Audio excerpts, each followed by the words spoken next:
मेरी तेजी मेरी रफ्तार हो जा, मेरी तेजी मेरी रफ्तार हो जा, सुबुक रौ उठ कभी तलवार हो जा। यहाँ पे साथियों सुबुक रौ से तात्पर्य धीरे चलने वाले से है। तो वही लेखक कहता है कि सुबुक रौ उठ कभी तलवार हो जा, शिकस्ता कश्तियों से क्या उम्मीदें, किनारे सो रहे हैं पार हो जा। मित्रों, कुछ लोग ऐसे होते हैं जो सिर्फ और सिर्फ किस्मत को दोष देते हैं और बोलते हैं कि किस्मत साथ नहीं दे रही है। तो ऐसे लोगों से मेरा यही कहना है कि किस्मत बस मौका देती है साथियों, किस्मत बस मौका देती है। उस किस्मत को अगर भुनाना चाहते हैं तो आपको मेहनत करना होगा। क्यों? क्योंकि किस्मत सिर्फ मौका देती है लेकिन मेहनत सबको चौंका देती है। नमस्कार साथियों, जय हिंद, वंदे मातरम। मैं डी कुमार आपका ज्ञानालय प्लेटफॉर्म पर बहुत बहुत स्वागत करता हूं। साथियों, आपको आज हम जो पढ़ाने चल रहे हैं कुछ ऐसा इंटरेस्टिंग टॉपिक चूज किए हैं जो कि हर कंपटीशन में यहाँ से कुछ ना कुछ डाटा हमेशा पूछ लिया जाता है। साथियों, हम कुछ स्टार्ट करें उससे पहले हम आपसे एक रिक्वेस्ट करना चाहेंगे कि यदि आप ज्ञानालय को सब्सक्राइब नहीं किए हैं तो प्लीज़ ज्ञानालय चैनल को सब्सक्राइब करिए और इस वीडियो को अगर पसंद करते हैं आप तो लाइक ज़रूर करिएगा। टेलीग्राम से जुड़ना चाहते हैं और पीडीएफ को डाउनलोड करना चाहते हैं तो यहाँ से लिंक आपको दिया गया है, इस वाले लिंक से जा कर के आप डाउनलोड कर सकते हैं और वहाँ से पढ़ सकते हैं। चलिए स्टार्ट करते हैं आज हम लोग अपना टॉपिक। तो साथियों, आज का जो हम लोगों का टॉपिक है वह है संयुक्त राष्ट्र संघ। संयुक्त राष्ट्र संघ के बारे में हम लोग एक एक हेडिंग करते हुए पढ़ते हुए चलेंगे और उसके बारे में अच्छे से समझते हुए चलेंगे। केवल और केवल हम लोग इसको रीड ही नहीं करेंगे बल्कि उन स्थानों को भी हम देखने का प्रयास करेंगे जहाँ जहाँ पे ऐसी संस्था के मुख्यालय हैं। तो आइए हम लोग देखते हैं कि यूएन की कुछ परिचय के रूप में क्या क्या है इसके बारे में। तो यहाँ पर साथियों ध्यान दीजिएगा, संयुक्त राष्ट्र संघ के बारे में हम लोग क्या पढ़ेंगे। संयुक्त राष्ट्र संघ के बारे में जो हम लोग पढ़ेंगे उसके संगठन के बारे में हम लोग पढ़ेंगे, उसका कार्य क्या है उसके बारे में पढ़ेंगे, उसके अंग कितने हैं उसके बारे में पढ़ेंगे। इसके अंग कितने हैं इसके बारे में तो हम लोग पढ़ेंगे लेकिन उसका विस्तृत जो व्याख्या होगा वो नेक्स्ट लेक्चर में हम लोग देखेंगे। तो आज इसको हम लोग पहले विस्तृत रूप में पढ़ लेते हैं, इसके बाद अगला वाला जो होगा टॉपिक उसको हम नेक्स्ट लेक्चर में कवर करेंगे। तो देखते हैं साथियों हम लोग यूनाइटेड नेशन को। यूनाइटेड नेशन यानी कि संयुक्त राष्ट्र संघ यूनाइटेड नेशन ऑर्गेनाइजेशन के नाम से जाना जाता है, जिसको शॉर्ट फॉर्म में यूएनओ कहा जाता है।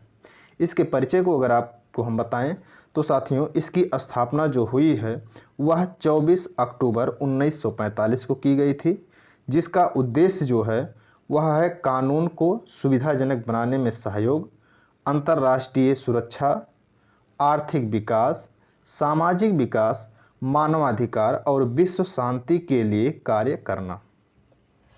एक बार फिर से देखिएगा साथियों, इसका जो मुख्य कार्य है वह है कानूनी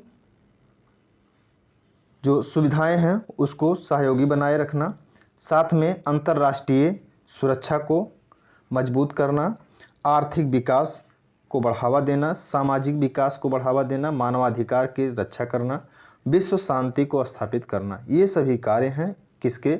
यूनाइटेड नेशन यानी कि यूनाइटेड नेशन ऑफ ऑर्गेनाइजेशन जो है यूएनओ, जिसको संयुक्त राष्ट्र संघ कहा जाता है। तो ये आपको हमने बताया इसके परिचय के रूप में।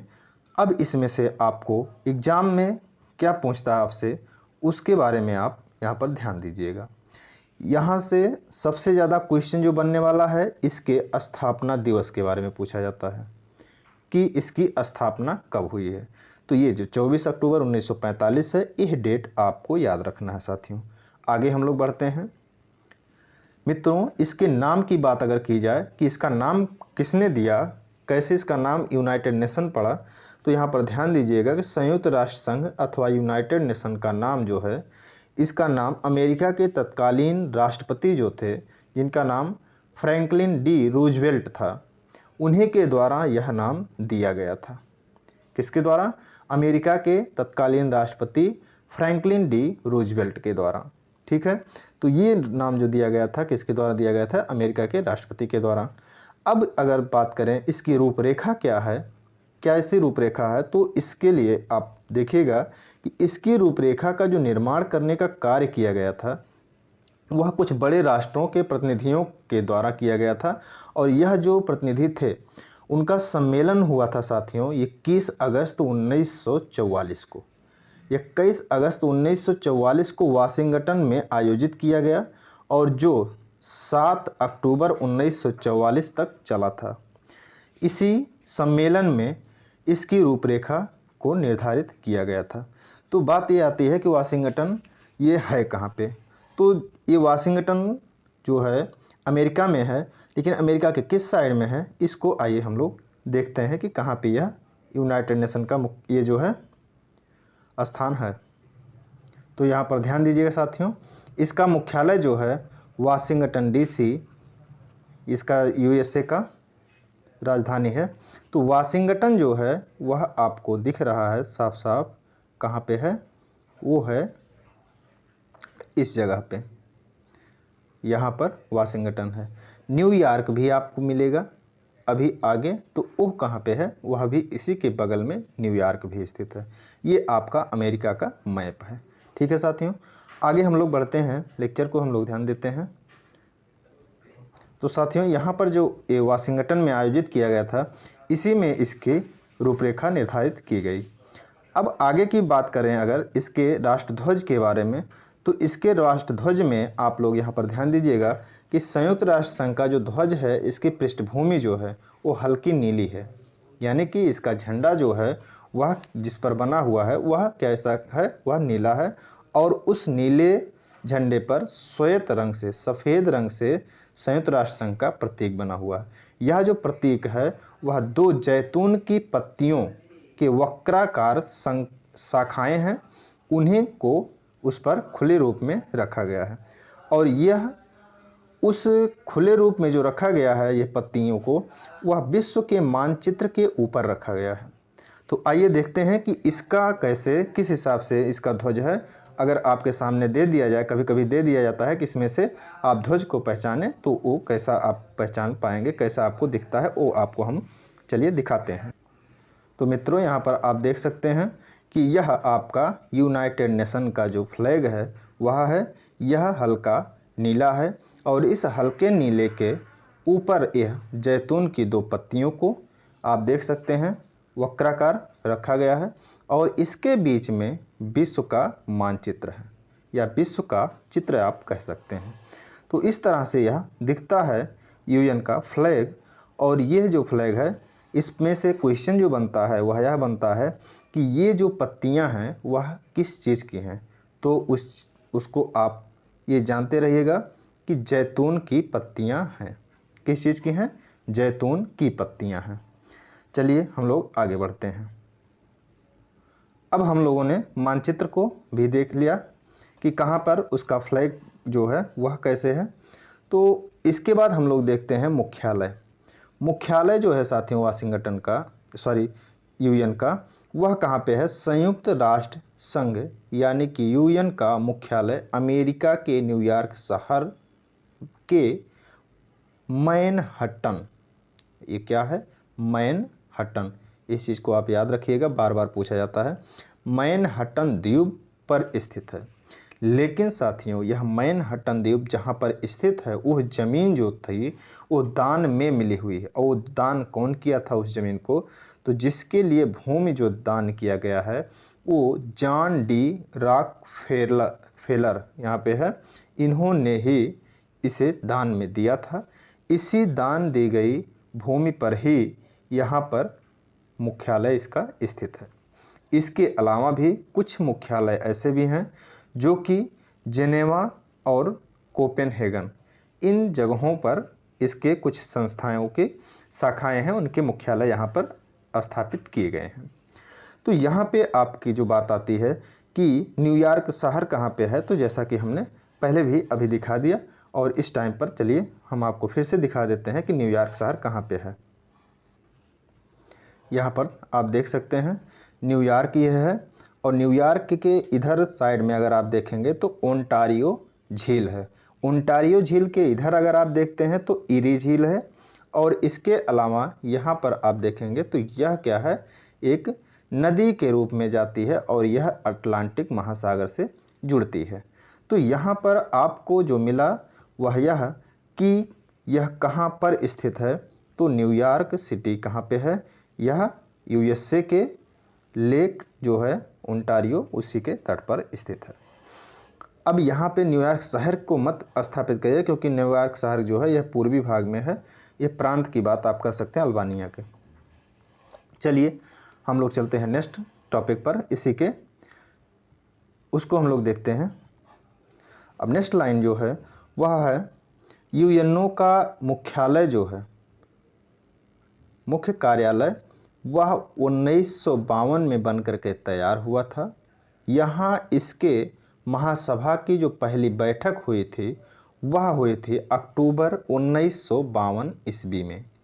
साथियों यहाँ अगर बात किया जाए पहली बैठक की तो यह अक्टूबर 1952 में हुई थी, लेकिन संयुक्त राष्ट्र संघ के सभी सदस्यों की अगर बैठक की बात की जाए पहली बैठक कहाँ पे हुई थी तो वह ब्रिटेन में हुई थी। अभी आगे आप देख सकेंगे। तो यहाँ इस चीज़ को आप याद रखिएगा कि अक्टूबर 1952 में इसकी बैठक हुई थी। अब हम लोग आगे चलते हैं, लेकिन यहाँ पे आपको दिख रहा है कि संयुक्त राष्ट्र संघ की प्रथम बैठक जो हुई थी वह 10 जनवरी 1946 को ब्रिटेन के लंदन में हुआ था। इस लाइन को जरूर याद रखिएगा साथियों, ये लाइन बहुत ही इंपॉर्टेंट है, ये कहीं भी नहीं मिलेगा आपको पहली बैठक वो ही मिल जाएगी, लेकिन ये बैठक आपको बहुत पिड़र ही मिलेगी कहीं पे। आगे हम लोग देखते हैं सुरक्षा परिषद में मतदान प्रणाली कैसे होती है, किस तरह से निर्णय किया गया है, वो हम कैसे समझ पाएँ आसान भाषा में, उसको हम लोग देखते हैं। तो यहाँ पर ध्यान दीजिएगा साथियों कि सुरक्षा परिषद में जो मतदान प्रणाली है उसका निर्णय जो किया गया था वह सोवियत रूस के क्रीमिया प्रदेश की याल्टा नगर में 4 फरवरी 1944 ईस्वी को ब्रिटिश प्रधानमंत्री चर्चिल, सोवियत राष्ट्रपति स्टालिन तथा अमेरिका के राष्ट्रपति रूजवेल्ट का एक शिखर सम्मेलन हुआ, जिसमें सुरक्षा परिषद में मतदान प्रणाली पर निर्णय लिया गया कि किस हिसाब से इसमें मतदान करने का जो प्रावधान किया जाएगा वह कैसा होगा। तो आपको साथियों फिर से यहाँ पर एक शहर का नाम आ रहा है क्रीमिया, जो कि अभी तत्काल समय में अगर देखा जाए तो यह बहुत ही चर्चा में है। क्रीमिया प्रांत है, यह यदि देखा जाए तो ब्लैक सी में स्थित है, जो कि यूक्रेन और रूस के मध्य युद्ध का कारण भी बना हुआ है क्रीमिया पर। बहरहाल अभी अगर देखा जाए कब्जा तो इस पर रूस का कब्जा है, लेकिन यह किस जगह पे स्थित है इसको भी हम आपको दिखा ही देते हैं कि कहाँ पे यह है, ब्लैक सी में किस स्थान पर है। यह आप देख सकते हैं साथियों, ये है आपका ब्लैक सी, और ब्लैक सी विश्व मानचित्र पर अगर आप देखते हैं तो ये है टर्की, टर्की के ऊपर यहाँ पर आपको दिख रहा होगा यूक्रेन, और ये है रसिया, और इसके बाद यहाँ पे ब्लैक सी में जैसा कि आप ये देख रहे हैं ब्लैक सी, इस ब्लैक सी में आपको क्या दिख रहा है, यहाँ पर ये वाला प्रांत जो है यह क्रीमिया, क्रीमिया जो है ये है। तो इसी को लेकर के अब आप देखेंगे अगर तो इस टाइम पे वर्तमान में युद्ध हो रहा है, इसको भी लेकर के क्रीमिया प्रांत पर इस टाइम पे बहरहाल कब्जा रसिया का हो चुका है। इसके अलावा इसके साथ में यहाँ के कुछ स्टेट हैं, कुछ क्षेत्र हैं, ज़िले हैं, उन पर भी यह प्रांतों पर कब्जा कर रहा है रसिया, और कुछ पर कब्जा कर चुका है। इसका टारगेट है इधर के जितने भी तेल वाले क्षेत्र हैं, खनिज संपन्न क्षेत्र हैं, कोयला है, उन पर रसिया का कब्जा हो जाए। तो इसका टारगेट यहाँ पर है, और ये जो है क्रीमिया, ये क्रीमिया ब्लैक सी में स्थित स्थान है जो सामरिक दृष्टि से बहुत ही महत्वपूर्ण रखता है रसिया के लिए, इसलिए यह रसिया कभी नहीं चाहता कि इस पर कब्जा यूक्रेन का हो। तो आगे चलते हैं साथियों, यहीं पर आप ध्यान दीजिएगा, यह जो आज यूनाइटेड नेशन में मतदान प्रणाली निर्धारित की गई है वह यहीं पर बैठक हुआ था, और इसी बैठक में ही, इसी स्थान पर ही, क्रीमिया में ही निर्णय लिया गया था कि कैसे मतदान प्रणाली निर्धारित किया जाएगा। चलिए हम लोग देखते हैं आगे का। तो इस तरह से साथियों अगली लाइन जो हम लोगों के सामने है वह है यहाँ पर जो शामिल देश हैं उनके बारे में। तो संयुक्त राष्ट्र संघ के संस्थापक सदस्य जो हैं उनकी संख्या अगर वर्तमान में देखी जाए तो वह तो 193 है, लेकिन उस टाइम पर जो कि संस्थापक सदस्य के रूप में जो कहे जाते हैं, उस टाइम पे अगर देखी जाए तो 26 जून 1945 को अधिकार पत्र पर केवल 50 राष्ट्रों के प्रतिनिधियों ने साइन किया था, लेकिन बाद में पोलैंड इसका 51वां संस्थापक सदस्य देश बना था। वर्तमान में यदि बात की जाए यूनाइटेड नेशन में कुल सदस्यों की संख्या की, तो वह 193 सदस्य है। अगर इसमें बात किया जाए कि सबसे नवीनतम जो सदस्य जुड़ा है इसमें, वह कौन सा है, तो आप देखेंगे अफ्रीका का एक कंट्री है जिसको दक्षिण सूडान कहा जाता है। यह दक्षिण सूडान 11 जुलाई 2011 को इसका सबसे नवीनतम सदस्य बना है या 193वां सदस्य बना हुआ है।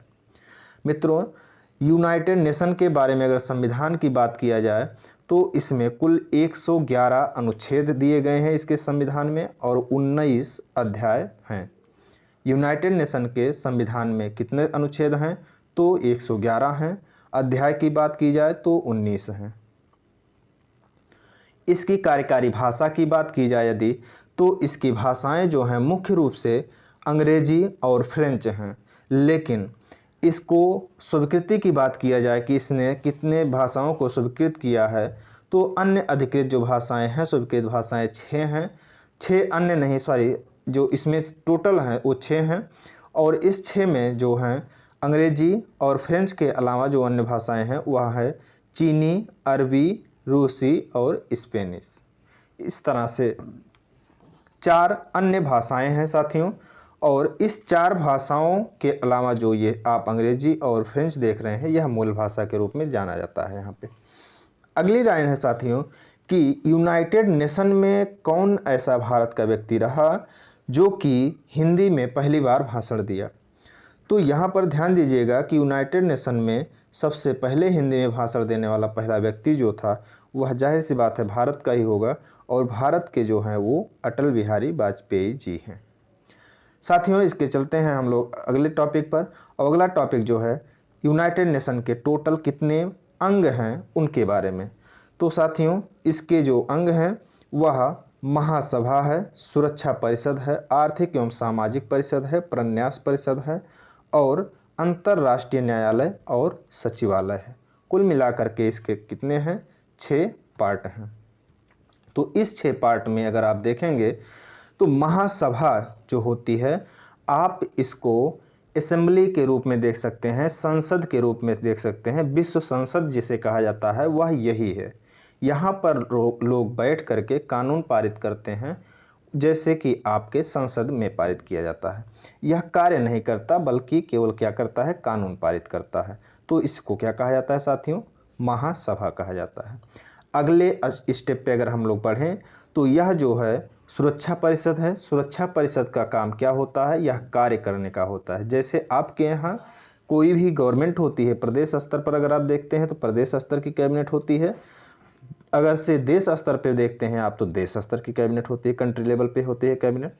कंट्री लेवल पर जो कैबिनेट होती है वह कंट्री लेवल पर काम करती है। ऐसे ही यह विश्व लेवल की कैबिनेट होती है, समझ करके चलिए। और विश्व लेवल पर जो भी फैसले लेने होते हैं, निर्णय लेने होते हैं, वह निर्णय लेती है और उस पर कार्य करने का काम करती है। अब आगे अगर बात करें इनकी, तो इनको हम लोग आगे देखेंगे। यहाँ पे बात की जाए अंतर्राष्ट्रीय न्यायालय की, तो अंतर्राष्ट्रीय न्यायालय जो है उसका सचिवालय द हेग नीदरलैंड में स्थित है। नीदरलैंड कहाँ पर है साथियों, तो उसको भी हम अगर चाहें तो आइए देखते हैं कि नीदरलैंड कहाँ पे है। यह यूरोप में स्थित है और यूरोप के किस जगह पे स्थित है उसको हम लोग चलिए देखते हैं मैप में। यहाँ पर देखिएगा साथियों, द हेग, ये कहाँ पे है, द हेग, इस जगह पे आप देख सकते हैं। ये जो कि उत्तरी सागर है। इधर अगर आप आगे बढ़ते हैं तो यहाँ पे आपको ब्रिटेन मिल जाएगा, लंदन मिल जाएगा, या फिर आप कह सकते हैं इंग्लैंड मिल जाएगा। यह आपका उत्तरी सागर है, यह है दक्षिणी वाला, और इसके इसी तट पर स्थित है द हेग। यहाँ पर आप देख सकते हैं द हेग का नाम लिखा गया है। तो यूरोप में ही यह स्थित है, इस चीज़ को आप जानते रहिएगा। यूरोप के किस भाग में स्थित है वो भी आपने देख लिया। चलिए हम लोग आगे चलते हैं अपने टॉपिक पर। तो साथियों, यहाँ पे हम लोगों का नेक्स्ट आता है इसकी संरचना के बारे में। साथियों, आपसे रिक्वेस्ट पुनः कर रहे हैं, यदि आप ज्ञानालय को सब्सक्राइब नहीं किए हैं तो प्लीज़ ज्ञानालय को सब्सक्राइब करिएगा, और ये वीडियो अगर आपको पसंद आता है तो वीडियो को लाइक ज़रूर करिएगा। चैनल को फॉलो करिए, यहाँ पर ज्ञानालय का इस टेलीग्राम जो चैनल है इससे आप जुड़िए, वहाँ से आप इस PDF को डाउनलोड करिए और आप पढ़ करके इसको अपने नोट्स प्रिंट आउट भी निकलवा सकते हैं। आइए हम लोग देखते हैं संयुक्त राष्ट्र संघ की संरचना के बारे में क्या क्या प्रावधान दिए गए हैं। तो यहाँ पे संयुक्त राष्ट्र संघ की संरचना जो है साथियों, UNO के कार्यपालिका को जो कहा जाता है वह क्या कहा जाता है, सुरक्षा परिषद कहा जाता है, जैसा कि हमने ऊपर पढ़ लिया। और सुरक्षा परिषद के अलावा व्यवस्थापिका को क्या कहा जाता है, महासभा कहा जाता है, जैसा कि हमने कहा आपको, असेंबली जो है। इसके अलावा सुरक्षा परिषद में कुल साथियों 15 सदस्य होते हैं, जिसमें से 5 अस्थायी होते हैं, 10 अस्थायी होते हैं। अस्थायी सदस्य का कार्यकाल 2 वर्ष का होता है। साथियों, यहाँ पर आपको यदि हम आसान भाषा में बताएं तो इसको यह मान करके चलिएगा कि इसमें जो कैबिनेट होती है वह सुरक्षा परिषद जो आपके जैसे कोई भी देश है उसकी कैबिनेट जो होती है उसमें संसद के सभी सदस्य नहीं शामिल होते हैं, कुछ ही सदस्य शामिल होते हैं। तो वैसे यहाँ पर मान करके चलिएगा कि कैबिनेट में कुल कितने सदस्य हैं, 15 सदस्य शामिल होते हैं। अब इस 15 सदस्यों में से कुल मिलाकर के मंत्रिपरिषद मान करके इसको चलिए कि मंत्रिपरिषद के ये क्या होते हैं, 15 सदस्य होते हैं। अब इस मंत्रिपरिषद में 5 ऐसे सदस्य होते हैं जो कि अस्थायी होते हैं, जिनको आप कैबिनेट मंत्री कह सकते हैं। इसके अलावा 10 मंत्री ऐसे होते हैं जो कि अस्थायी होते हैं, यानी कि 10 कंट्री ऐसे होते हैं जो कि अस्थायी सदस्य वाले होते हैं, और 5 कंट्री ऐसे हैं जो कि अस्थायी वाले हैं। अस्थायी वाले कौन है उसको अभी हम लोग ट्रिक से देखेंगे, बहुत आसानी से याद हो जाएगा, उसके लिए परेशान मत होइए। कुल मिलाकर के 15 सदस्य हुए। अब इस 15 सदस्यों में से साथियों ये 5 जो हैं ये अस्थायी हैं, इसके अलावा ये जो 10 हैं यह 2 वर्ष के लिए चुने जाते हैं। 2 वर्ष के बाद जो है इनकी सदस्यता यहाँ से समाप्त हो जाती है। लेकिन ये जो 5 सदस्य हैं इनके पास क्या होता है, अस्थायी सदस्यता होती है, और इनके पास वीटो पावर भी होता है। वीटो पावर क्या होता है अभी हम आगे चलिए देखते हैं। यहाँ पर आपने देखा कि इसमें टोटल कैबिनेट में अगर देखा जाए, मंत्रिपरिषद में अगर देखा जाए 15 सदस्य हैं, जिसमें से 5 अस्थायी हैं और 10 अस्थायी हैं।